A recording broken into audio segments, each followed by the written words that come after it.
Hey guys, welcome back to the channel. I'm Pierre, Simple Home Brew. Every now and then I get a gift from you guys out there who watch my videos and get some entertainment out of it. And of course I don't make a lot of money doing it, so everything I get I redo and re-video so that we can get some entertainment out of it. But thanks to Paul, one of my subscribers, he sent me a fresh Wort kit, a FWK. It's a Czech Pilsner from King. Now I was looking at this thinking, I should do that one. That's a good one for the summertime. Some of my friends would love to taste it, and I would too, just to give it a go. So out of the blue, he said, I sent you a gift, and here it is.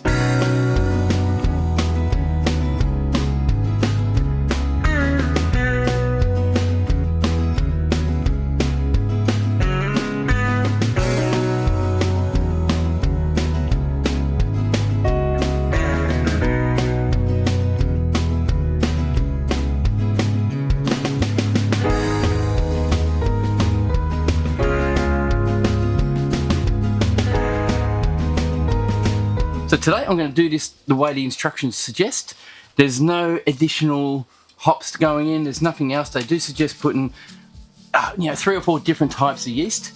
I have one, which is a Mangrove Jack's M54, which is a Canadian, it's a California lager yeast. I'm going to put 2 kits in today, just to help it ferment properly. And I'm going to ferment it in an Apollo Titan. This is a great little fermenter from King as well. I bought this probably 2 years ago now, and I treated the stainless and everything so it shouldn't rust ever. And right now, because it's stainless, it shouldn't rust anyway, it's high quality stainless. Right now it's soaking in sanitizer, and I'm about to tip that out because this is a very quick job. If you don't know anything about fresh Wort kits are made in a vat of maybe 200 litres, 500 litres, 1,000 litres, and then separated into little buckets or little containers like the one I just showed you that have up to 20 litres of not concentrated wort. So you can add water to it to actually bring down the alcohol volume or not. It's up to you. The flavour will change a little bit when you do it. The idea is you get to brew an all-grain style beer, non-concentrated, so you get the full benefit of what would be an all-grain beer out of a fresh Wort kit. So today I'm just showing you how quick and easy it is. I did do a brew just like this not long ago, up here for the link if you want to have a look at that one. It's a bloody beautiful one, I can tell you now. Alright, so the easiest bit is clean your fermenter. Fermenter's clean. Sanitize it, just put sanitizer through it, make sure it has full clean, it's been fully sanitized. This one's been soaking in here for a couple of days, so I'll just empty it into my little sink over here. The easiest part about this, it has an opening at the bottom, so I'll just pop the top. Like I said, this is all shook up, and it's done, so it's ready to go. Just open the cap at the bottom here, and we'll just unplug it. Take the top base out, and there it goes. I just got sanitizer all in my glove. Bloody hell. Anyway, that's done. Throw the cap back on. I'll put it all back together again. These are great, these tri-clover connections, they make things so much easier. And you don't have to dump. You pretty much get rid of all the sanitizer in one big dump. It's easy. So yeah, it's only dripping a little bit and that's it, done. That will do. I use no rinse sanitizer. So it's a acid base or food acid base sanitizer which will kill nearly everything, or pretty much everything, in 30 seconds to 60 seconds. But this has been sitting in here since yesterday, so it's done more than just kill. Water's dripping out of my glove. Okay.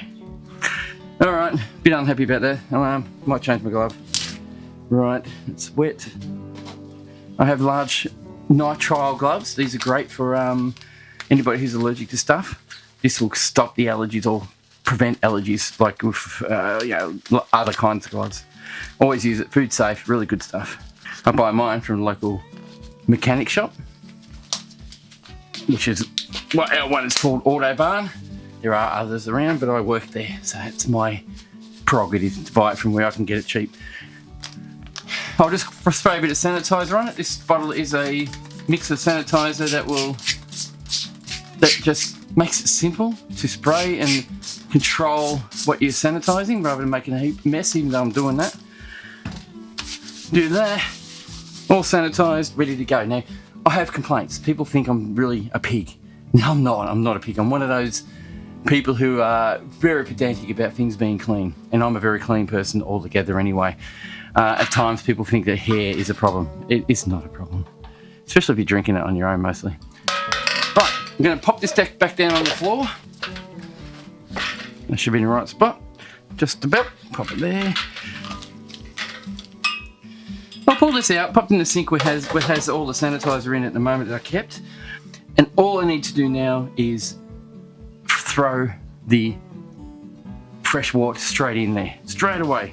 Now, when it sits around, it gets a bit of a sediment on the base, so give it a bit of a stir. I don't know if you need to worry about it, but why not? There's no air in it. And I'll just get that lid open. Oh. Open. It is now exposed to air, and I need to now deal with it properly. Now, this is again a ominous thing. Pouring it is quite difficult, but what do? You have to do it somehow.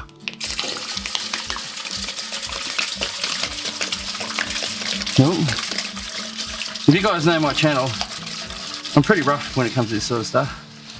Alright, I half empty it. I'll put a bit more in.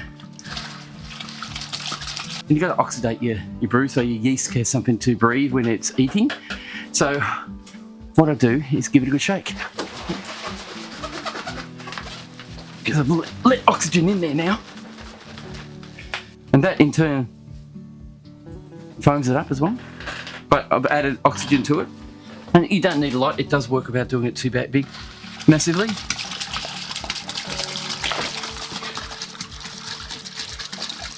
Now apparently this little barrel is 16 litres, and then they do suggest putting another 3 litres in to top it up to around 20. So it's 16.7 litres, I believe. So that's what I'll do. I'll actually throw in another 3 litres into this barrel just to rinse it. I've got charcoal filters in my shed, and I run it through a RV hose, which is a food safe hose, and it filters out most of the chlorine. Won't get rid of it all. But for 3 litres, I'm not going to worry about it too much. So I'm going to pop 3 litres into this bottle, shake it, and pour that in as well. I've set my filler meter, which is available at Kegland. I've got a link in my description, to 3 litres. Turn her on, and we will fill this up for 3 litres. It's only quick, it's not a lot, but it's enough to get this a bit of a rinse out as well. So I'll pop the lid back on, give it a big shake. That's oxidising the water even more already, even though it's already oxidised, and I'll pour that in as well.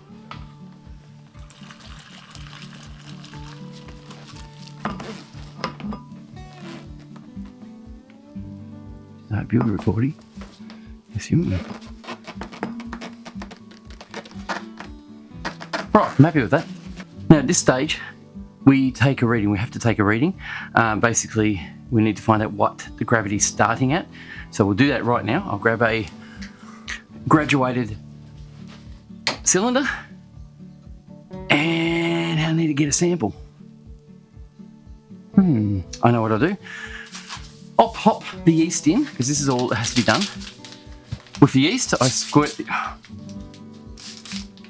the packets with sanitizer, because people handle this product in shops, outside of shops, no gloves on, and we need to make sure it has been sanitized somewhat to accommodate for sanitation. 2 packets of M54 yeast is going in straight on top. No yeast rehydration, nothing like that. Straight in there. Done. Right. I'm going to pop the lid on it, put some pressure in it, shake her up, and take a sample. This is my pickup tube. That should go in. I'll just quickly move that around so the yeast doesn't get caught on the pickup tube. There we go. That goes in just like that. Pop the lid on, or the ring. It's the wrong ring. What the? Is it on this?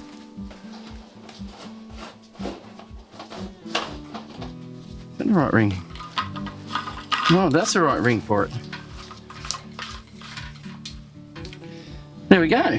One ring. I had the wrong one. Can you believe it? So I quickly lift it. And I'll give it a good shake. Just to get it all mixed through really well, hopefully. This little beauty is a pressure fermenter. I don't know if you know what they are. They're a unit that you can use to pressurize so that when you have a krausen, which is a foam that goes on top of your beer when it's fermenting, becomes reduced, so you don't have such a problem with it coming and overflowing. I fermented around about 5 psi at the start, let it settle down a little bit, then I crank it to 30, up to 15 to 20 psi. That way I get some free carbonation as well. So I do need now to get a sample. I will gas up the unit, and now from here on in, or all the way through, everything still needs to be sanitized properly. So I'll throw some gas in, pressurize it. We're at about 10.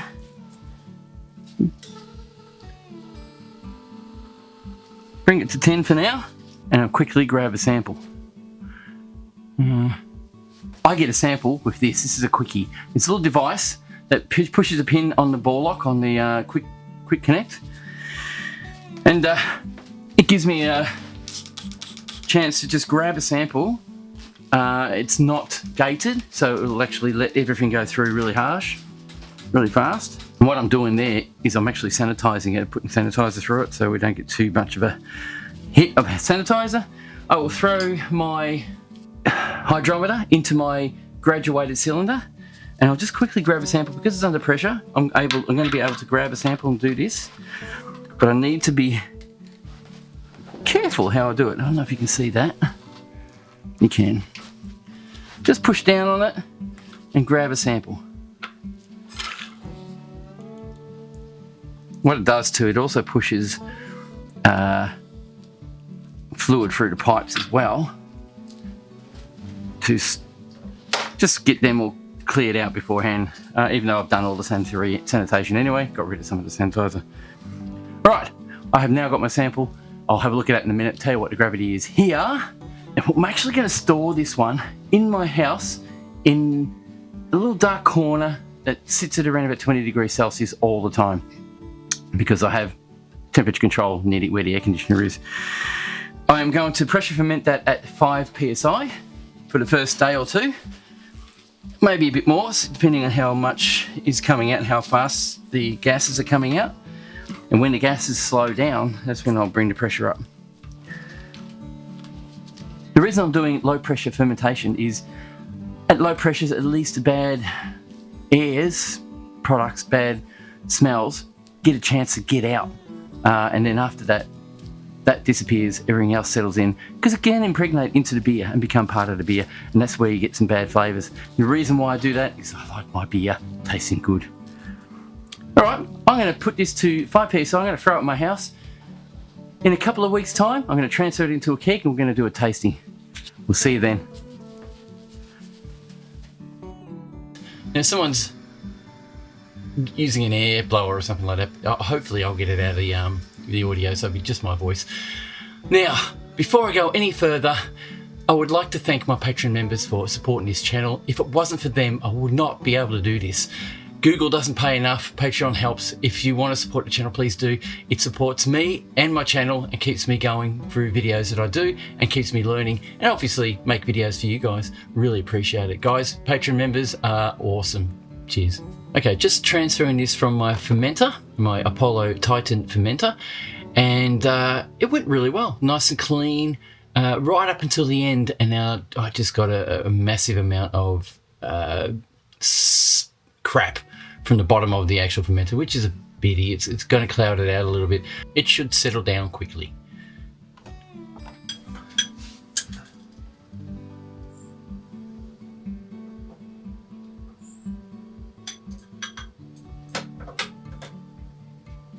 Now, just for reasoning, this is supposed to be clear, and because the sediment got in, it sort of stuffed it a little bit. I don't mind. I'm going to put it in the fridge and let it settle out anyway, so it will clear up after about a week or so, so it should be right. Look at that. This is it. Smells yeasty because of the yeast going through it, but that's not too bad. Still smells like just standard beer, which is good. Oh, tasty. It's got a bit of carbonation in it. That's actually nice. It's really mild. It's not, here you go. I've got a bit of bitterness going through. A little bit of sweetness as well. So that came out really good. I'm pretty sure I will actually take a sample. Here's my... I'm going to grab a sample and give you a readout and tell you what the volume of alcohol it has in it. So I'll do that with this one. There we go, it's floating. We'll pop that on the surface to let it settle a little bit. And I might tip a little bit out, try and get another sample. Just to eke out the cloudiness a bit. Where's the gas? Yeah, it's not carbonated enough to actually get ahead yet. But it is starting to clear out in the pipes here, so it's already starting to clear. Alright, so we should be right there. I'm going to leave the gas on it to get some carbonation in it. It's going to be 30 odd degrees today. I'm not leaving this out here, it's going to get too hot. I'm going to bring it in the house. There it is. So it's not as cloudy, it's still a bit. But the smell is phenomenal. It's very, very fruity smelling. I can smell the yeast, of course, but that can be bypassed over a couple of weeks of aging in the cask, in the keg. Already a cleaner taste. Yeah, very sweet, very tasty. Looking at the gravity, I'll have a look at it in a sec.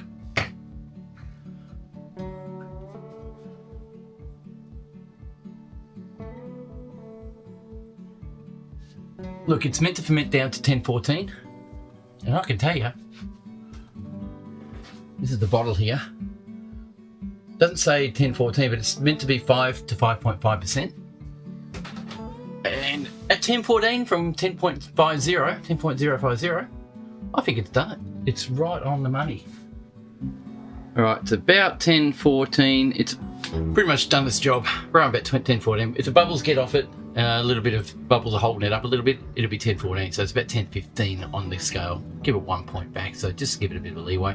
And that's our reading here of the ABV, and that's going to be the alcohol base by volume. Yeah, so that was an interesting, very easy beer to make.